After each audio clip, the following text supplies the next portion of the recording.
मला घराच्या दारामध्ये झाडू मारायचा होता. ते जवळजवळ 1 तास मी खराटा शोधत होते, पण मला काही खराटा भेटलाच नाही. इकडून तिकडून सगळीकडून फिरून झालं. शेवटी मग मी झाडणीनेच झाडू मारायचं ठरवलं. याने खूप जास्त खाली वाकावं लागतं. आता गावाकडे येताना काही आणा नाही तर नका आणू, पण सनस्क्रीन मात्र नक्की घेऊन या, कारण इथं एवढी टॅनिंग होती की विचारूच नका. किती गोरा माणूस असू द्या, त्याचा कोळसाच होतोय. लांबून एक कैरी पिवळी दिसली. मला वाटलं खरंच पिकली की काय. जवळ जाऊन बघितलं तर ती काय पिकलेली नव्हती. आता आज आमच्या गावातला बाजार होता. बाजारातून भरपूर सारा भाजीपाला आणला होता. भाजीला नसलं तरी टेन्शन की काय बनवायचं, असलं तरी टेन्शन काय बनवायचं.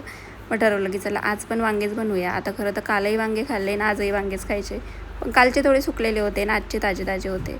आता आमच्या घरामध्ये चहा पिण्यासाठी टाईम टेबल लागत नाही बरं का. कोणत्याही टायमाला आम्ही चहा पिऊ शकतो, म्हणजे आमच्या घरातले चहा पिऊ शकतात. एकदम चाय लवर आहेत.